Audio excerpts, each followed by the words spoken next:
L'entrepôt du bricolage, filiale du groupe Samsé, vous présente Si on parlait.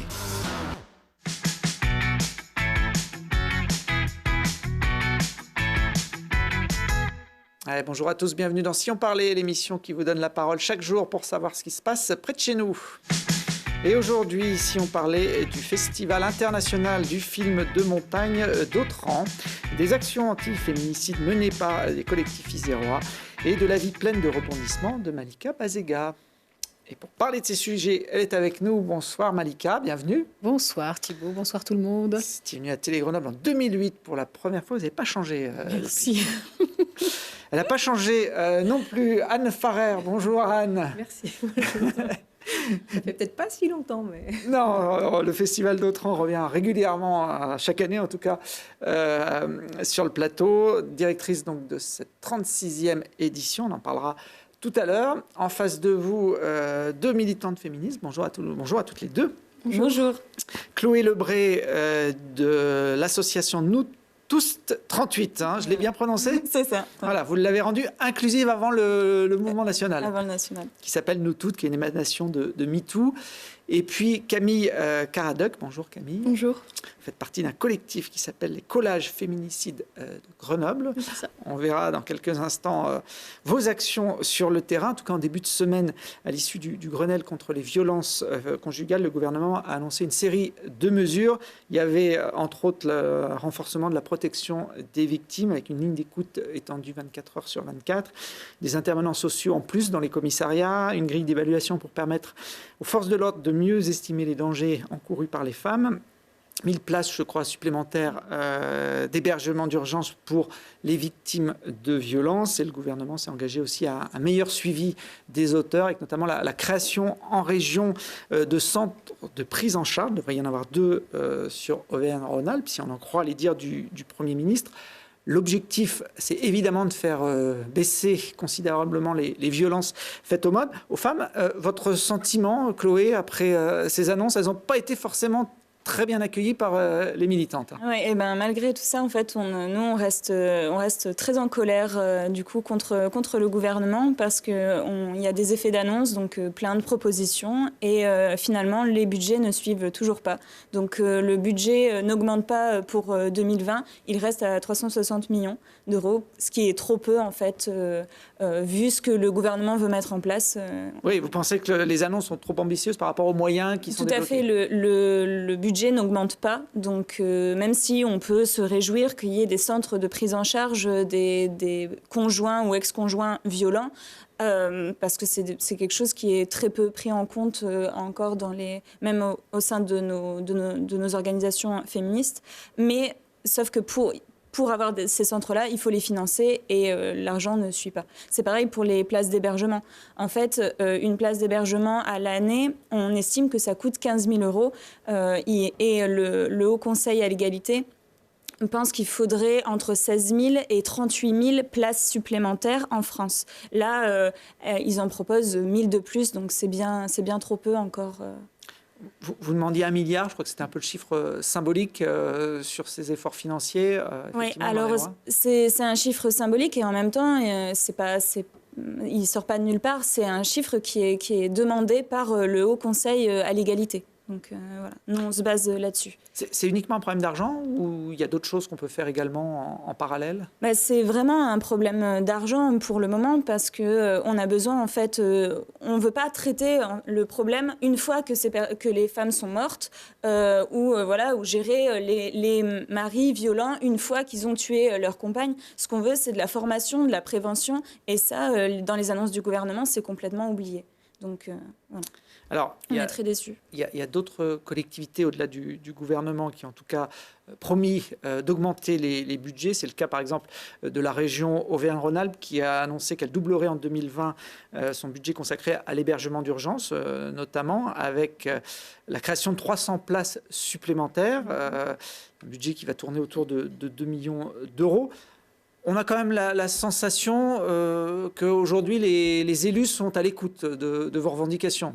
Oui, on est beaucoup écoutés, on est peu suivis et ça va falloir que ça change très rapidement. Nous tous va sans doute appeler très bientôt à redescendre dans la rue pour exiger des moyens. Parce qu'en même temps, vous voyez, la région a peut-être annoncé une augmentation du budget. En attendant, ils sont en train de baisser les subventions aux associations de terrain qui militent. C'est le cas par exemple du planning familial, Auvergne-Rhône-Alpes et celui de l'Isère. Donc en fait, il y a vraiment des contradictions dans les annonces qu'ils font les uns et les autres. Aujourd'hui, quelles sont les structures en place sur l'agglomération pour accueillir les femmes victimes de violences? Pour accueillir, il y a l'association Femmes Solidarité Milléna et le planning familial de l'Isère est plutôt dans l'écoute, l'accompagnement psychologique en fait, des personnes victimes de violences. Bon, si les élus vous écoutent, peut-être que leurs promesses ne sont pas encore à la hauteur, mais en tout cas, ils ont pris la mesure du problème. C'est qu'il y a aussi une mobilisation plus importante de la population. Le week-end dernier, il y avait plus de 2000 personnes dans les rues de Grenoble. On en voit quelques images, notamment filmées par Joël de Place Grenette. Ça aussi, c'est assez nouveau, ce soutien un peu plus massif. On a à peu près doublé le nombre de participants et participantes à la manifestation entre cette année et l'année dernière. Donc nous, on est vraiment contente du résultat. Vous appelez d'ailleurs à manifester également le 5 décembre. Oui, on appelle aussi à manifester le 5 décembre et à faire grève puisque la réforme de la retraite va toucher en priorité les femmes en fait. Donc voilà, il va falloir redescendre dans la rue et évidemment on appelle au 8 mars pour qu'il y ait une grève générale lors de la Journée internationale des droits des femmes. Alors, il y a d'autres actions qui sont menées sur Grenoble depuis la rentrée, notamment le mois de septembre, avec le collectif Collage Féminicide, un collectif qui s'est monté à partir de jeunes, la plupart ont moins de 30 ans, qui ne sont pas forcément des militants de base, d'origine. On a un public nos activistes sont assez différents. Mais le but des collages, ça a été créé à Paris. Et ils ont créé un compte Instagram et ils ont appelé chaque ville à créer son propre collectif. Donc il y a eu 2 activistes à Grenoble qui ont ouvert ce compte Instagram et qui a été rejoint par beaucoup d'activistes. En ce moment, on est une vingtaine à vraiment coller assez régulièrement, entre 1 à 3 fois par semaine, pour dénoncer les féminicides. Et effectivement, on a beaucoup de militantes assez jeunes, dont certaines qui ont envie de participer, qui sont mineurs, parce qu'Instagram, c'est un média qui est vraiment à une visée très jeune et qui ne peuvent malheureusement pas participer à nos actions parce que malheureusement, c'est illégal de dénoncer les violences sexistes en France. Alors là, on voit justement certains de ces collages postés sur le compte Instagram du collectif. Qui choisit les messages et les endroits où vous allez les coller? On choisit collectivement les messages. À Grenoble, on a choisi d'être un peu plus inclusif que c'est ce qu'on a vu là. Dans d'autres endroits. Il n'y a pas de faute d'orthographe, c'est l'écriture inclusive. C'est ça. Là, vous voyez tous ce guerrier avec. Donc, on essaye vraiment d'inclure toutes les femmes et toutes les personnes qui se considèrent comme femmes que la société a tendance à oublier parce que dans les décomptes, les femmes trans sont souvent oubliées de les 138 femmes assassinées par leur conjoint, c'est que des femmes cisgenres, donc qui sont en accord avec le genre assigné à la naissance. Et les femmes trans sont totalement oubliées, et les personnes non binaires sont oubliées de ces décomptes-là. C'est illégal, vous l'avez dit, d'aller coller comme ça sur les bâtiments publics, quelle que soit la motivation. Vous avez déjà eu des problèmes sur Grenoble depuis que le collectif passe à l'action? Sur Grenoble, on a eu des problèmes avec les gardes du campus qui nous ont juste demandé de les enlever et d'arrêter de coller. Mais à Lyon ou Paris, il y a eu des gardes à vue et des militantes qui ont été recensées par la police.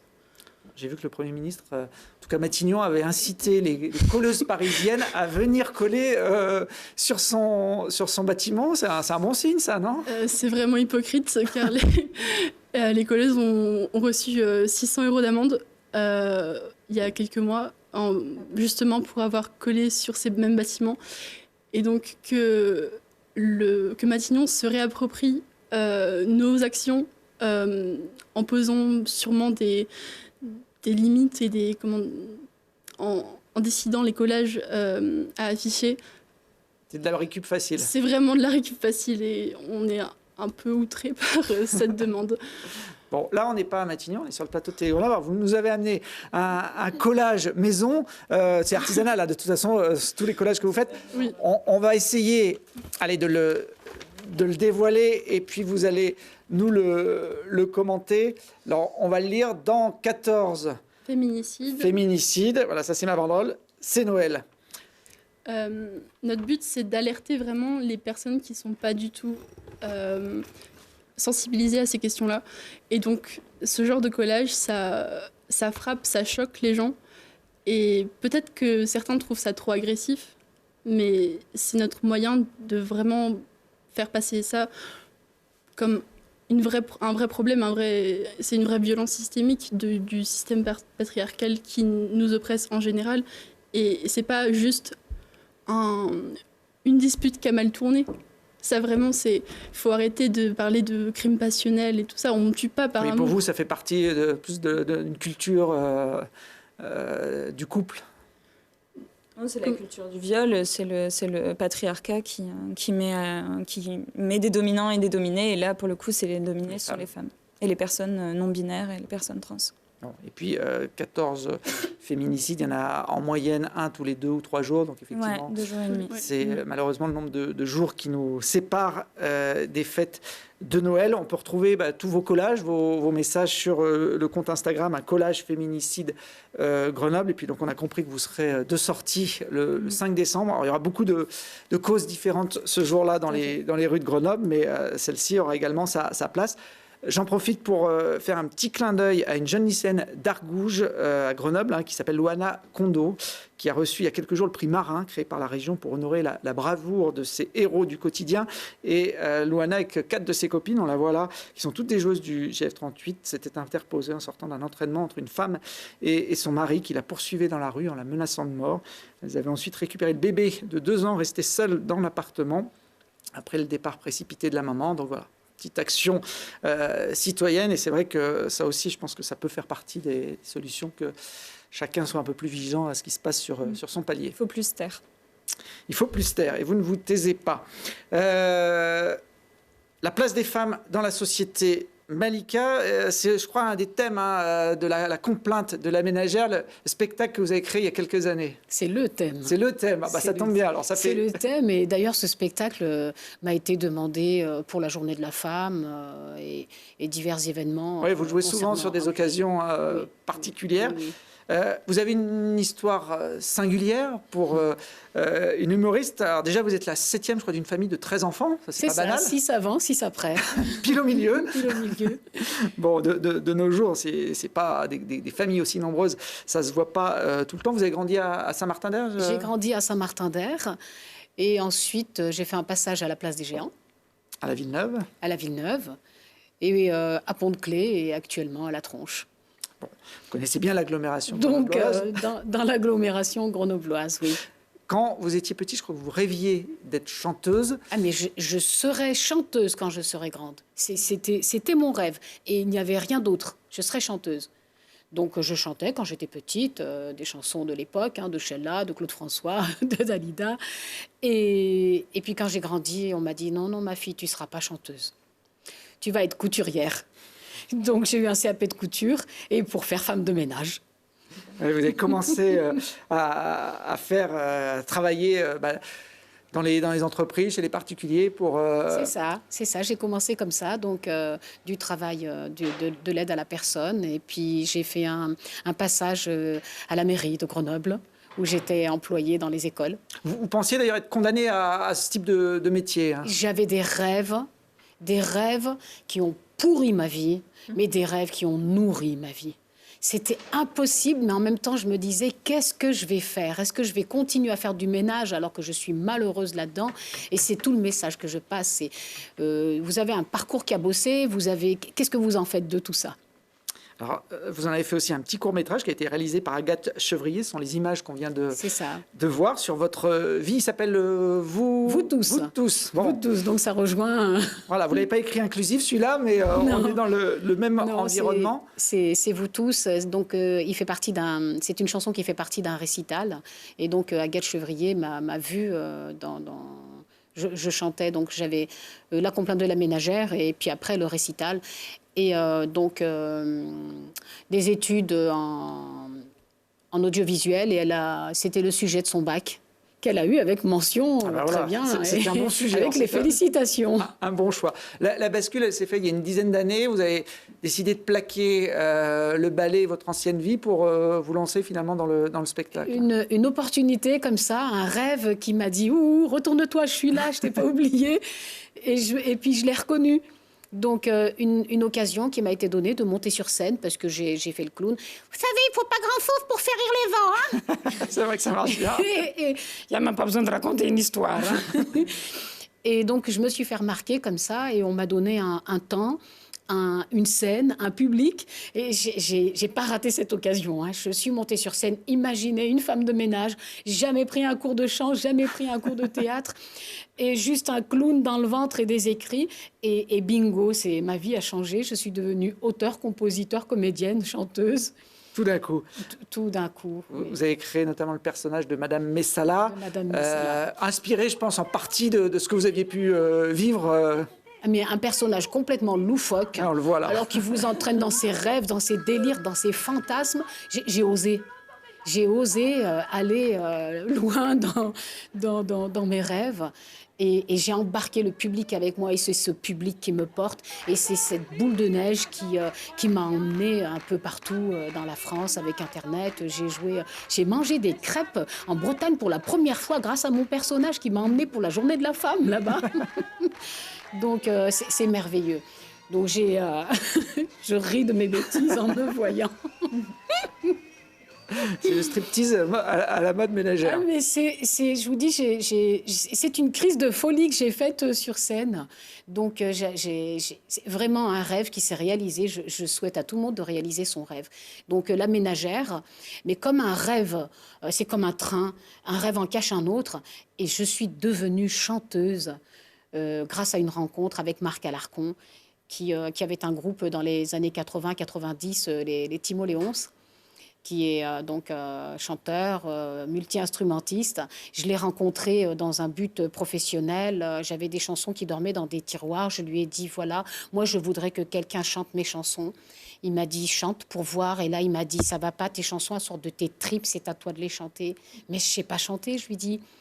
Il me dit, bah, tu vas apprendre. Et c'est comme ça que Pôle emploi m'a payé mes cours de chant. Ben, au moins, ça a servi à quelque chose, puisqu'effectivement, vous montez aussi sur scène pour chanter. Et puis, il avait raison, hein, c'est des chansons, quand on les écrit, on les chante souvent mieux avec ses tripes. On va en écouter un petit extrait. Vous tous, sachez bien que demain, le bonheur nous tendra la main, mais oui, il nous rendra visite, car il paraît qu'on le mérite. On me l'a fait croire et j'y crois, c'est ça, croyez-y avec moi. Elle viendra certainement, cette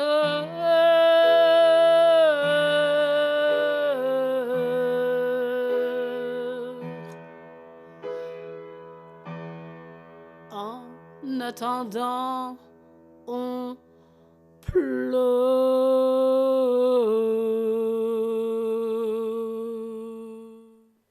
Un petit extrait, elle est presque au bord des larmes. Oui, Malika parce s'écoutait que- elle-même.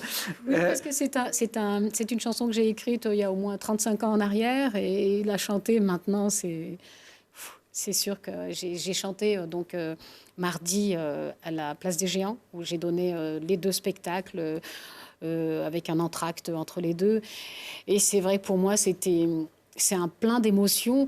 Ça me met le blues presque, mais c'est un mélange de bonheur et de tout ça. Donc, Vous étiez mercredi soir également à Clé, et c'était Oui. complet. Et vous serez ce vendredi à la salle du Belvédère à Saint-Martin-du-Riage. Pareil pour un mix entre l'humour et le chant. Là, ça va être la complainte de la ménagère uniquement.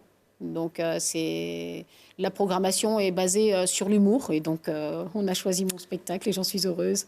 vous déparez pas, c'est à 20h30 ce vendredi. Puis vous m'avez amené quelque chose qui est très rare à trouver dans la nature, mais vous m'avez dit que vous en aviez des centaines, voire des milliers. Trèfle à 4 feuilles. J'en ai même des milliers. Je suis une trouveuse de trèfle à 4 feuilles. C'est ma passion. Et pour moi, c'est un symbole de chance. Et donc, l'association que j'ai montée s'appelle le ballet de trèfle. Eh ben voilà. Bon, si vous en avez des milliers, je le garde, parce que moi, j'en ai jamais eu. Je vous l'offre et faites un vœu. Et donc, j'ai plein de photos et j'ai dans mon rêve de faire une expo avec mes photos de trèfle. Eh bien, à suivre. Merci Malika. Merci. Des artistes, il y en aura également beaucoup la semaine prochaine à Autran, des artistes de la montagne et du cinéma. Anne Farrer pour la 36e édition du Festival international du film de montagne que vous dirigez. Je ne sais pas si c'est le fait d'être à plus de 1000 mètres d'altitude, mais chaque année, le programme est très copieux. Non, c'est une histoire qui s'écrit en fait. C'est un festival c'est vrai, qui dure depuis 36 ans, donc qui continue de chercher des nouvelles pistes, d'inventer des nouvelles propositions. Donc c'est vrai que le programme, je pense, reflète un petit peu ça. C'est qu'on essaye à chaque fois d'ouvrir un peu les regards sur un milieu naturel et sur toutes les propositions qu'il y a. Je trouve ça un peu dur de parler après les filles. Et en même temps, je me dis c'est chouette de toujours... Enfin, je suis assez d'accord sur le fait que c'est pas de l'après qu'il faut faire, c'est de l'avant. Et je trouve que là, on est vraiment sur le fait que la culture doit faire de l'avant. Et notamment, on aura aussi des beaux films de femmes sur le Festival d'Autran cette année, qui parlent vraiment aussi de beaux portraits de parcours de femmes. Alors oui, en montagne, parce que nous, c'est ce décor-là qui nous intéresse. Mais c'est pas que la montagne comme un lieu d'exploit, c'est aussi la montagne comme un lieu de vie. Donc on a des très beaux portraits en fait de femmes qui se battent pour leurs conditions dans le monde entier. Donc voilà, c'était ma façon de rebondir un petit peu à ce qui s'est dit avant. On en voit certaines là, sur ces images de la bande-annonce. Une bande-annonce qui balaye aussi un spectre assez large. Vous le disiez, c'est la montagne dans toutes les dimensions. C'est vrai qu'on veut vraiment parler d'un univers qui façonne des personnalités. Donc voilà, la montagne, c'est un milieu qui est rude, mais qui est magnifique, qui a toute sa particularité. Et ça façonne des personnalités.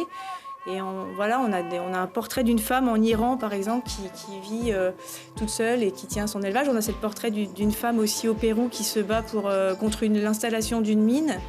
Donc c'est vrai, au-delà d'un festival, on n'est pas uniquement sur du loisir, mais vraiment sur qu'est-ce que la vie en montagne. Le Festival d'Autran, c'est 5 jours. Je disais plus de 80 films. Les spectateurs ont le temps de tout voir ou il faut faire sa sélection? Rares sont ceux qui ont le temps de tout voir, quand même. Il faut être honnête parce qu'il y a c'est fait pour qu'on puisse éventuellement tout voir, la programmation? Franchement, non, je crois que c'est pas possible. Il y a 87 films programmés. Alors, ça va du film, effectivement, de documentaire au court-métrage de fiction et d'animation. Il y a vraiment des genres différents. Et puis, on a aussi des films de rétrospective, mais il n'y a pas que ça. Il y a aussi des rencontres littéraires. Il y a aussi des débats, en fait, parce que c'est aussi vraiment un lieu où on a envie de créer de la rencontre et du débat, donc sur la montagne de demain, sur comment on vit dans ces milieux aujourd'hui, comment on va les voir évoluer. Il y a aussi des propositions un peu extérieures, sportives, pour ne pas être que dans les salles, ou un atelier d'écriture, par exemple, cette année, avec Edmond Baudouin et Mariette Naudet. Donc Edmond, qui est un dessinateur tout à fait engagé et fascinant, et Mariette, qui est plutôt une amoureuse de la montagne. Leurs deux univers, à eux, se sont rencontrés pour la création d'un livre qui s'appelle La Traverse, et ils vont justement proposer au public un temps de création et de dessin. Donc voilà, c'est plein de petites énergies différentes et d'univers qui sont mélangés pendant 5 jours. Alors, la thématique 2019, c'est l'instinct. L'instinct, ça se prête à beaucoup de choses. L'instinct animal aussi. Il y aura un film consacré à l'ours sauvage.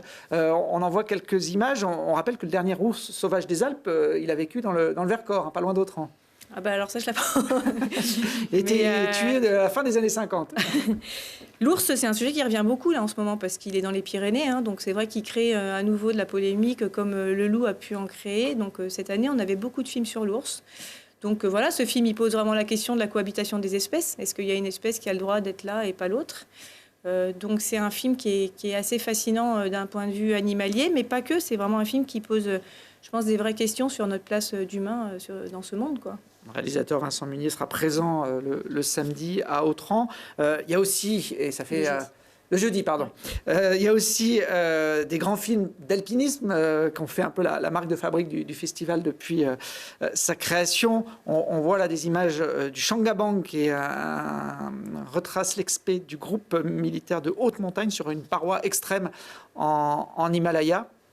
Ça aussi, c'est des films qui sont prenants pour d'autres raisons en général. Oui, c'est des grands moments de l'histoire de l'alpinisme, c'est des très belles voies, c'est des grands paysages, et puis c'est des parcours de vie aussi. Et là, on parle de l'instinct, parce que c'est des personnes aussi qui vont dans des conditions extrêmes et qui vont titiller vraiment leur instinct et ce qu'ils ont dans les tripes.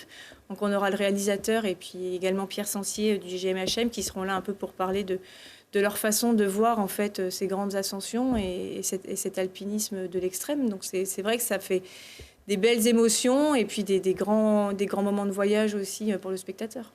Puisqu'on parle de l'alpinisme de l'extrême, Elisabeth Revol sera présente le samedi, pour le coup, elle, je crois. Vous l'aviez eue avant son sauvetage médiatique. Elle l'a, depuis ce sauvetage très suivi en janvier 2018, elle est devenue une personnalité connue du grand public. On voit d'ailleurs quelques images de ce sauvetage sur le Nanga Parbat en plein hiver avec 2 alpinistes polonais qui étaient venus la secourir.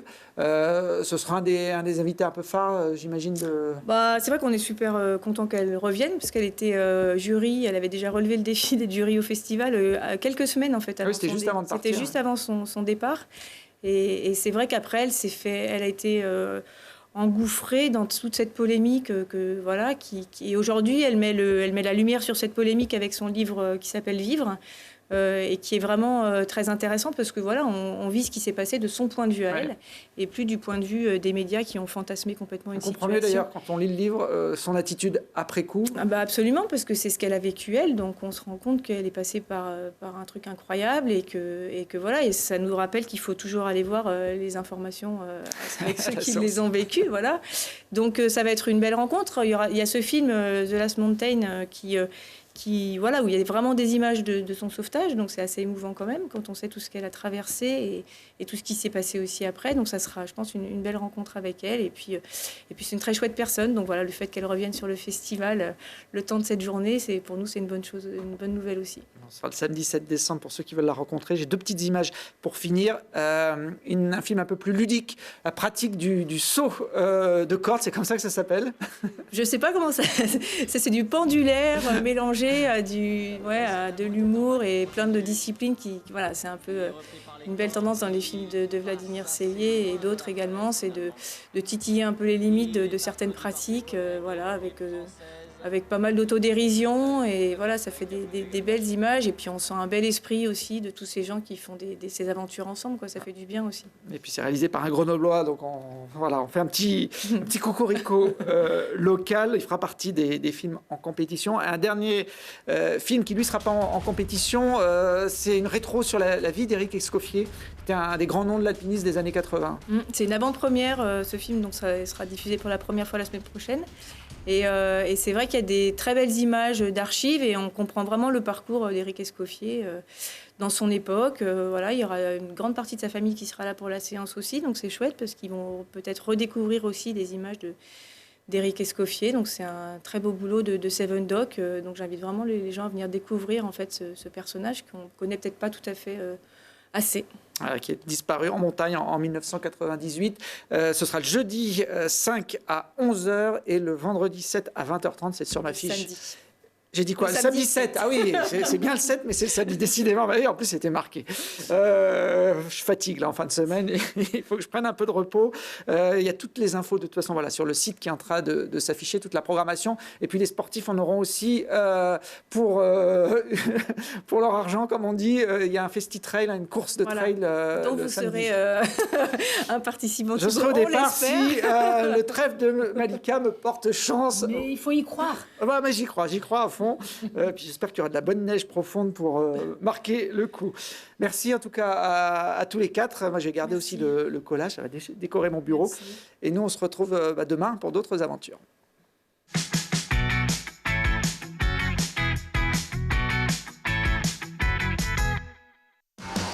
L'entrepôt du bricolage, filiale du groupe SAMC, vous a présenté Si on parlait.